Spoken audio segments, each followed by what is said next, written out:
Hey, how's it going, guys? Thanks for tuning in to another episode of Visiting Professionals. I'm your host, Austin Slabough, and today we're visiting with Ed Primeau of Primeau Forensics. Hey, Austin. We're going to learn a lot about audio and video forensics today. Yeah, so stay tuned. Hi, my name is Austin Slabough. I'm a student at Oakland University. Most of my time is spent on campus in class, but when I'm not hitting the books, I'm visiting professionals.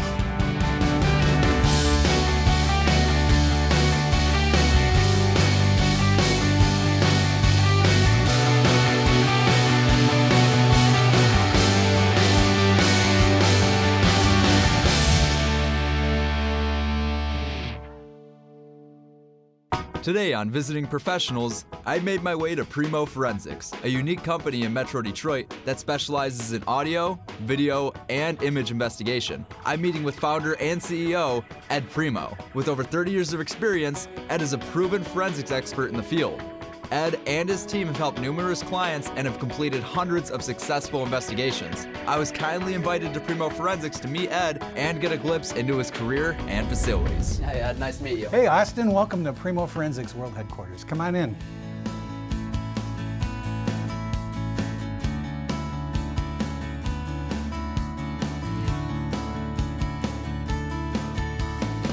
So Austin, this is our audio lab. We do a lot of audio enhancement and authentication cases in here.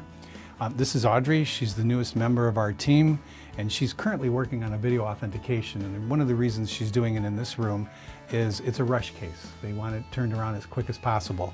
And she's now documenting evidence of the metadata of all of these videos. And one of the ways that we keep track of our processes and procedures is by taking great notes. And right now Audrey is documenting each one of the several video clips that we got in, and it's a very highly sensitive case, which is why the screen is being blurred for the viewers. Do you guys get a lot of rush cases, and if so, how do you handle all those?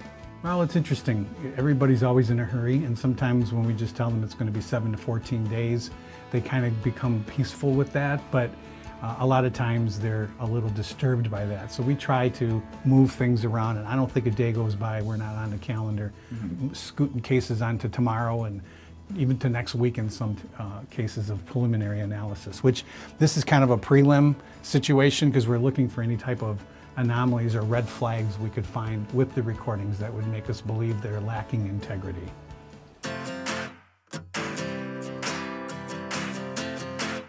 So, Ed, we got huge monitors, TVs, this crazy mouse. Where are we right now? We are in my favorite lab in the building. This is the video lab. We do audio authentication and enhancement here from time to time when we get busy, but this is primarily a video lab. This is actually my favorite room because we've got all analog machine formats that you can imagine in the racks, and we can digitize and work from any type of evidence that we might have that might be in an appeal situation right now, load it into the computer and analyze it, enhance it, whatever we need to do. So this is just a really well-equipped, large lab. Awesome. Well, do you care to show me how some of this stuff Sure, works? no, come on over here, I'll show you. So this is a case that we worked on a couple years ago. And what you see here on the screen are 3 different camera views of a vacation property up in Houghton. So there's several cabins, and the accusation by our client is that one of the guests staying at a neighboring cabin that didn't belong to him vandalized his cabins for whatever reason. They had a beef against the guy. So he's a brilliant electrical engineer, and he built his own surveillance system with 4K technology, and this was right when 4K was starting to come out, even in video production. This video, all the way at the end of the street, is where the vandals occur and appear. And what we've done here is we've used a second camera, and we've zoomed in on the first camera to be able to see the people and the activity of them leaving their property and headed down to a little party that was going on by a bonfire. And then later when they come back, we added a demonstrative component to the video, which are these circles here to prove that they are the same people. We use the clothing to identify them, and here's where they do the little vandalistic activity right there, and I don't recall exactly what it was, but the circles help the trier of fact be able to see all of the events that we want them to see as these people are doing their thing of vandalism. So we were able to identify them leaving and see the clothing they were wearing, get them when they're coming back to the scene, back when they created the vandalism act itself, and then the cabin that they walked into, which was a way that we were able to identify them. So when he brought charges against them, this video was primary evidence in the case to be able to explain to the judge and jury, also known as the trier of fact, what happened and how it happened in real time. Coming up after the break, our tour continues with forensics expert Ed Primeau, and I get to sit down and ask some important questions about his career when Visiting Professionals continues. Oakland pride isn't earned. It's found when you shatter the mold, when you refuse to stay put, trekking back out for another sample, testing idea after idea, beating the odds, pushing rep after rep until it's perfect, driving beyond what is thought possible, because giving up is just not an option. Determination inspires our pride. Make it here, Oakland University.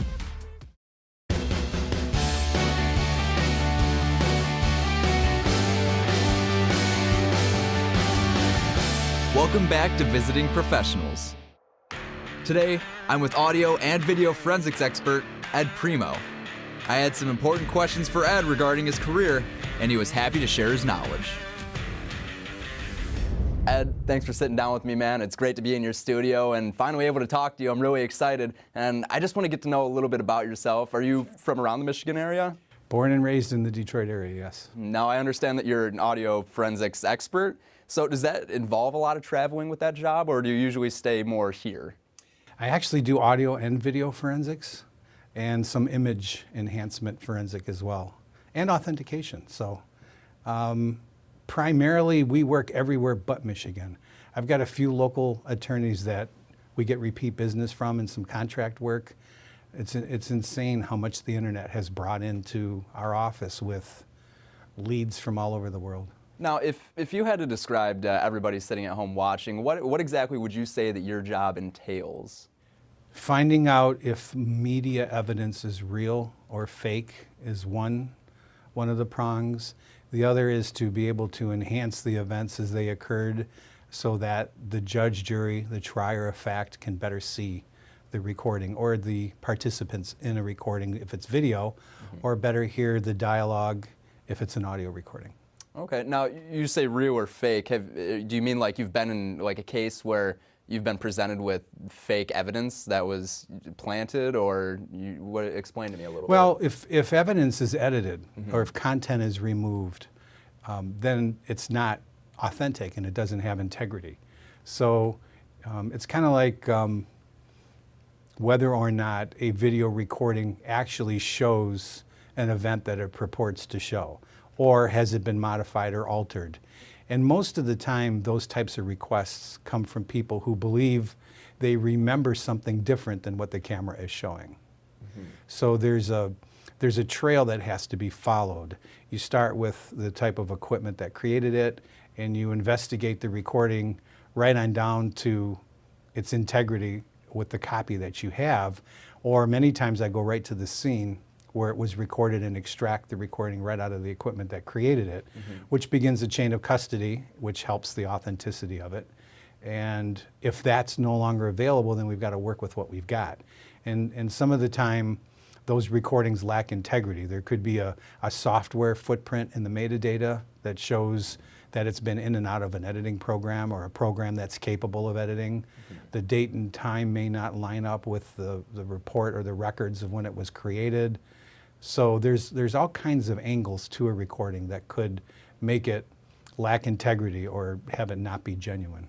What are some of the difficulties that you come across when you're trying to do those things? Very low pixel rate.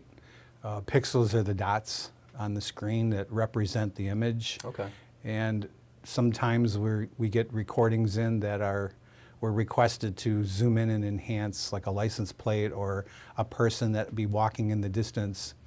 And when you zoom in, you'll see a whole bunch of squares or dots, depending on what type of aspect ratio or what pixel configuration it is. And some of the time the pieces we're asked to enhance are 1 or 2 pixels. So you just can't do anything with it. And it's unfortunate. Sometime we get lucky and we use a couple different software programs that allow us to smooth that out without altering the pixels, because one of the things we'll be attacked on most often is, did you alter the pixels in any way in order to enhance this image? And the answer is no. And that's one of the most important parts or aspects of when we do an enhancement. So one of the biggest challenges we have is just low quality. And it's always the client that could afford to put in a 4K system or something of more quality that is kind of regretting neglecting the camera, or the camera that's in a weatherproof cage outside and there's a carjacking or something that happens and nobody's been up there to Windex that box off in 5 years, so there's just this coat of dust and grime and grease on it, which blurs the camera, so the image is just not useful. Gotcha. So you would say the number one way just to prevent this altogether is just to have better equipment from the get-go, as opposed to trying to take something and make it look better. Maintenance on the surveillance systems need to be done more, and unfortunately the security departments of our clients don't always realize that until after the fact. Back in the day, and I'm talking 5 years ago, storage was a big issue. So everybody was deleting content from the devices that created it because they needed the room to create more video recordings on that device. Gotcha. And then when they download it, a lot of times, like an audio, instead of a WAV file, which is a better starting point when you're trying to do an enhancement, than compressing it to an MP3, they would compress them to MP3s because it would take up less space. So there's processes like that that are outdated. We don't need to do that anymore, because you can buy a 2 terabyte drive for less than $100 anymore to store those backups on. Gotcha. Now, with the way that technology has evolved throughout the years and throughout the whole entire time that you've been in this industry, has new equipment that you've been able to use been able to help you along with doing these problems? There's new software programs that are fantastic, and probably one of my favorite software programs in the world is Isotope RX. It's an audio program, and their enhancement tools on there, Hollywood uses it. I have a friend that's a dialogue editor for Sony, and I connected with him recently, and we were both, I think 90% of our conversation after we had that connection was about Isotope. He matches dialogue scenes, so when a take is completed from location A, and then you're trying to match the dialogue from location B, there's a button you push, and I'm exaggerating just to make it simple. Understood. An Isotope that will match the levels and the background sound. It's insane. Wow, yeah, that's the pretty noise crazy. reduction in Isotope is second to none. As a matter of fact, Audition, which is an Adobe product, is another piece of software we use for audio enhancement and authentication. And it reads the statistics of a file so we can get the metadata information. And it also has Isotope plugins. So their noise reduction is an Isotope product. Now, when you take all the evidence that you've gotten and enhanced, now do you present that in court yourself, or do you send this to your client who has hired you and then you're hands off from that point? Most of the time we'll get an assignment, let's say it's from an attorney, and then we complete the assignment, and if it's a successful result, we're often asked to write a report. What did we do? What did we receive? What are the processes we did? And the goal of the report is any other expert that has similar qualifications to myself or one of my other experts would use that as like an instruction guide or a manual to follow along with the process 10 times, 100 times, or 1,000,000 times to get the same result every time. So the report is turned in with the evidence. The case could settle. If it's a civil litigation or a criminal, they could take a plea because everybody knows what the playground is. They know what's going on and what the evidence is going to be. And a lot of times it keeps it out of court or helps the case to settle. Some of the time it goes to trial, and then I do testify. I've done depositions quite a bit. I do probably at least 4 to 6 of those a year. And then I testify, depending on the year. This year so far, I haven't testified as much as I have in previous years. Last year, I think, was one of the most active courtroom years I've had in a long time. I think I testified 6 or 7 times. I don't want to dive too deep into it, but I understand that you also worked on the Stormy Daniels and Donald Trump case that has taken place not too long ago, correct? I did. Now, when you're working on a case like that, that's very big and portrayed in the media. How hard do you find it for yourself to stay unbiased when you're working with all these different cases and to stay, out of the light of one person or another? You're just trying to take the evidence that you're given and enhance it and just give it back. Practice. I could tell you that I'm asked that question a lot about taking cases home with me. I've had some of the most heinous cases you could ever imagine that I've had to look at or listen to and enhance and identify as much as possible what's going on in the recording. In that particular case, I just put my blinders on. I took the assignment. CNN is the one that retained me in order to do the enhancement on the recording to understand what's being said. And I feel I did, and a lot of my peers agree with me. There was some adversity I got from opposing forces that be or powers that be that thought that it was a different dialogue, but it just not only didn't make sense to me, which isn't necessarily my job. My job is to look at the recording scientifically and glean as much information as I can interpret. And when I looked at the formants of what was being said and how it was being delivered, it just made sense to me that I was accurate in what I explained to CNN about that recording. Coming up after the break, our interview comes to a close with forensics expert Ed Primeau, as I ask him some more important educational questions about his career when Visiting Professionals continues. What's happening, OU? I'm Jake Klotz, and welcome to another episode of Out and About. Hello, and welcome to Veterans History Project. I'm your host, Sarah. Welcome back to another episode of Focus on Faculty. I'm your host, Anna Robb. What up? It's your boy, Dan Gordon. I'm here on the set of the Welcome to another episode of Visiting Professionals. I'm your host, Austin Slabough. Hey, OU. I'm your host, Brianna. Welcome to another exciting episode of Explore OU.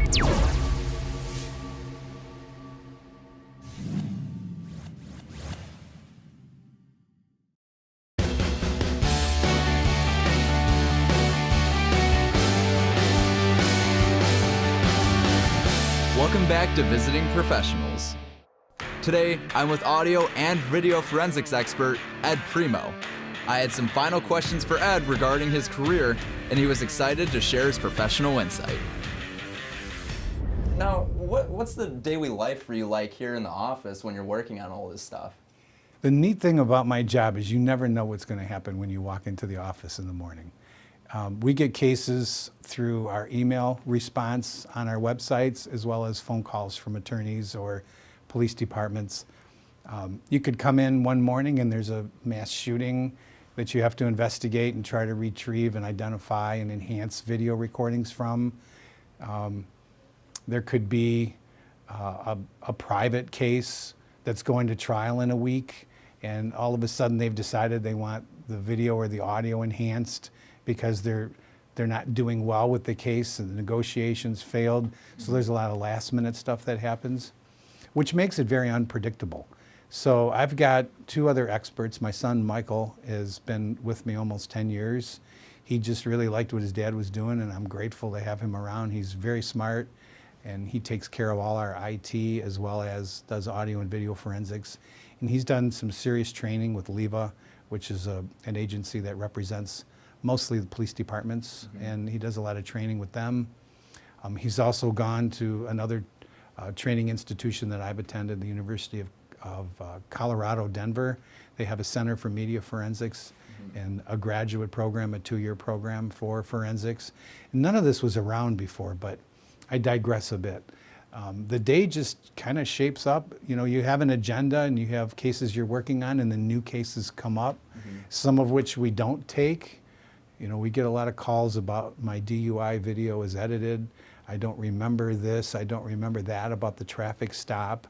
And we stopped taking those cases because in 35 years, I've never found an edited DUI video. What police officer would risk their pension and their career to alter something about a traffic stop where somebody was intoxicated? I get a lot of cheating spouse calls. You know, I put a recorder on my spouse and I'm hearing whispering in the background. Can you enhance that? We try to avoid all that kind of stuff unless there's something purposeful behind it, like a crime or somebody was injured or hurt. We focus more on trying to analyze the request and its importance. But in many cases, we get calls and we schedule Right now, I think we're scheduling 7 to 14 days out from once we get all the paperwork done. I sign a lot of non-disclosures. A lot of the cases that we work on I can't talk about until after the trial. Sometimes it's a moral decision, like with the murder trial I testified in earlier this year. When I walked out of the courtroom, Dateline NBC was standing there and they wanted to interview me. And I had to decline because I knew, based on the way the trial was going, that there was a really good chance this was going to continue in the form of an appeal if it didn't work out favorable. And sure enough, it didn't work out favorable, and an appeal is looming. Probably within the next year, we'll be back in court again on the appeal. Because my role in that case was pretty significant with regard to an audio recording. Gotcha. Now, with all this stuff that comes in, do you delegate a lot of this work to your son or anybody else here at the office? Yep, Audrey and my son Mike are both qualified to handle a lot of the preliminary work that we get in. And I come in when it's time to figure out a strategy with what they found. If it's a successful enhancement or authentication, if it looks like we have something that's going to benefit their case, then a lot of times we all get together, the three of us in a room, and look at it and put all our brains together to figure it out, especially when it comes time to write the report. That's where the more brain power when you're creating a document like that, the better, because we actually vet each other's work. And vet is just double checking the work to make sure that it's accurate and we're describing it to a real good degree so that it's written in language that everybody will understand, but yet it's scientific enough to have some integrity and the test results be respected when it's submitted. Ed, what's something that you didn't expect when you first got into this profession? I would have to say the media. Media has probably been one of the biggest surprises. And I can give you an example. It was a Sunday, and I was on my way to the art fair with my daughter Lauren in Ann Arbor. This was a few years ago. And I got a call actually I got several calls on a Sunday. They found my cell number. I'm not sure if it was on Facebook or where it was, and I was getting calls about this Zimmerman case where Trayvon Martin was shot in Florida, and they wanted me to listen to the audio recordings and try to enhance them or identify. And next thing I knew, it was 6 o'clock the next morning, and I was in an uplink room downtown Detroit doing live television and trying to opine on these recordings because the country was at an outrage. There was this whole stand your ground thing, which was new to everybody. And I still look at that case as being one of the turning points in this country with regard to digital media evidence and how it's presented to the public. And the media does a decent job, even though we've had some of our politicians disagree with that. I think the media does the best they know how to do to report the facts as best as they can. And I had to really do this mantra to be able to, because that was a huge learning experience, that Zimmerman case. I went on and I opined what I believed was the case with the person who cried for help, or screamed for help actually. And luckily, one of my mentors and peers, Tom Owen, agreed with me. And he went on and he did some of that. And it turned into a media frenzy. I got life-threatening calls and emails from people who just didn't like what I had to say. I had to do some searching to figure out in my mind exactly if I did the right thing. Do I have something I need to learn from this? And to this day, I stand behind everything that I did testifying. Actually, I didn't testify, but I presented the facts in the media. Now, what advice would you give to a student or anybody at home that, just kind of wants to take up this career path and do what it is that you do? So one of the things that I would recommend would be to get a mentor and an internship.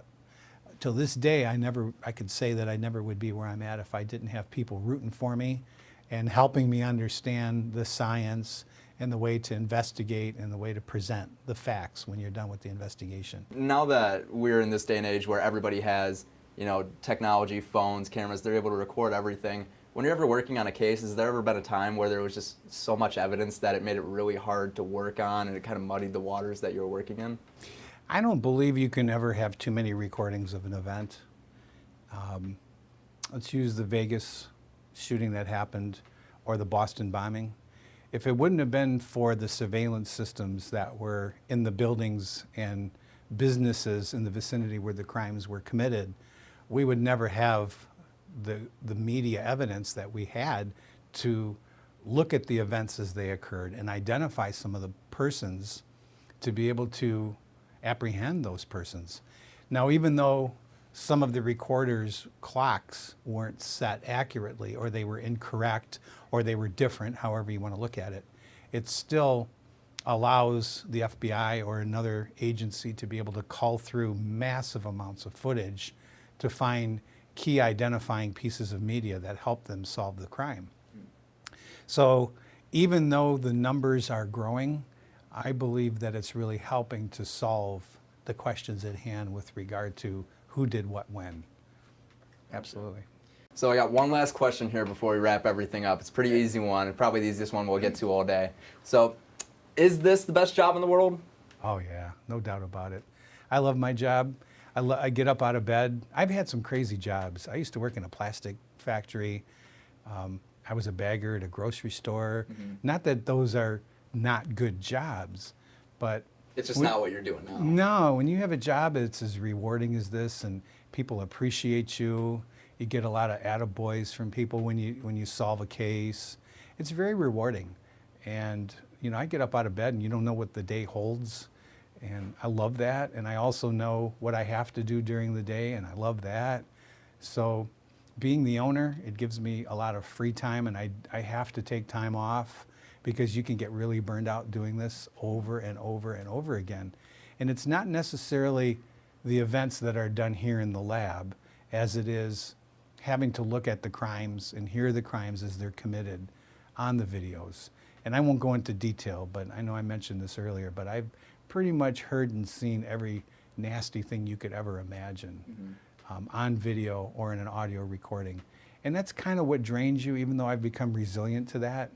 I still love my job. I still love doing it because of the purpose that it has. Yeah, I do see a different side of the world that not very many people get to see. And That's true. I'm glad everything's worked out for you, and you know, thanks for sitting down with me. And I really hope that you and your son and everybody else working here has a really bright future ahead of them. Thanks, Austin. I appreciate that. Thank you for tuning into another episode of Visiting Professionals. I'd like to give a special thanks to Ed Primeau and everyone here at Primeau Forensics. Until next time, guys, I'm your host, Austin Slabough, signing off.